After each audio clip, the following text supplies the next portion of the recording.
और फिर आती है पुष्पांजलि। पुष्पांजलि कैसे देंगे?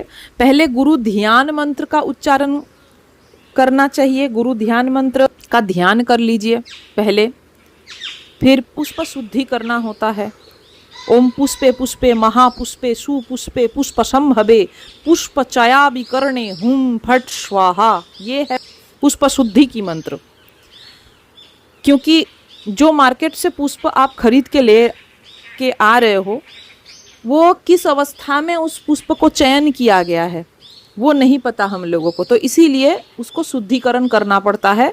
और शुद्धिकरण के समय हाथ में वही पवित्र नदी का जल चंदन के साथ मिश्रित करके उसको छिड़क के एक मुद्रा होता है, आप उस मुद्रा को ना भी करो, जस्ट मतलब पुष्पों के ऊपर हाथ रख के स्पर्श करके ये मंत्र उच्चारण कर लो, तो पूरे थाली में जितने आपके पुष्प है, बिल्वपत्र है, तुलसी जी है, सब शुद्ध माना जाएगा। और इसके बाद सफ़ेद पुष्प जैसे कि श्वेत कमल आपको मिल जाए तो बहुत अच्छा, क्योंकि श्वेत कमल के ऊपर ही गुरुदेव बैठे हुए हैं, ऐसा ही गुरु का स्वरूप लिखा हुआ है शास्त्र में।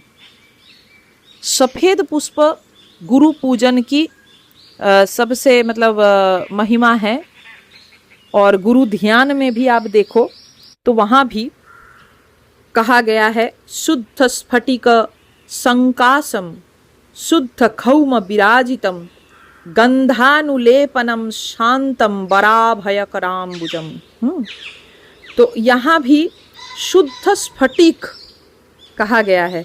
तो जितने सारे श्वेत मतलब चीज़ है, जैसे मान लीजिए गुरु को श्वेत वस्त्र, श्वेत पुष्प, श्वेत चंदन, ये सब अर्पण किया जाता है।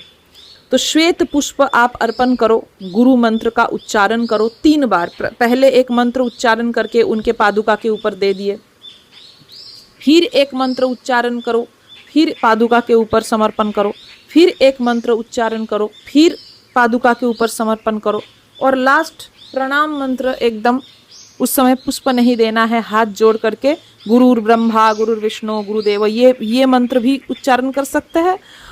अथवा ओम ब्रह्मानंदम परम सुखदम केवलम ज्ञान मूर्तिम द्वंद्वातीतम गगन सदृशम, ये मंत्र आपको गूगल में भी सर्च करो तो आपको मिल जाएगा। ओम ब्रह्मानंदम लिख करके सर्च कीजिएगा, आपको मिल जाएगा। तो वो मंत्र उच्चारण करके आप प्रणाम कर लिए। फिर आपने आरती आपको पहले पंच दीपक से बहुत लोग आरती करते हैं, लेकिन पंचमकार में हम पूजा नहीं कर रहे तो पंच दीपक में क्यों आरती करें? ये शास्त्रीय विधि नहीं है। एक ही दीपक का लौ हो और देसी घी से बना हुआ हो, घृत से बना हुआ दीपक से आप आरती कीजिए। धूप, चंदन का धूप हो तो अच्छा है। कर्पूर का आरती जरूर कीजिए, जरूर ही कीजिए। और हाँ, गुरु अगर आपके देह में है तो आरती का एक नियम है, गुरु अगर आपके देह में नहीं है तो आरती का दूसरा नियम है। गुरु अगर आपके देह में नहीं है तो पहले गुरु का पूजन आरती ये आप कर लीजिए। लेकिन अगर गुरु देह में है तो गुरु को पुष्पांजलि चढ़ाने से पहले आपको गणेश जी को एक फूल देना होगा। चाहे आपके गृह मंदिर में गणेश जी रहे या ना रहे, ओम गाम गणेशाय नमः ये 3 बार उच्चारण करके एक ताम्र पत्र के ऊपर जल और फूल और दुर्बा के साथ आप उसको समर्पण कीजिए। और फिर गुरु पूजा की सारे कार्यक्रम अनुष्ठान जो है वो आप शुरू कीजिए। अगर आपके गुरु देह में है तो ये अनुष्ठान ही शास्त्र में बताया गया है।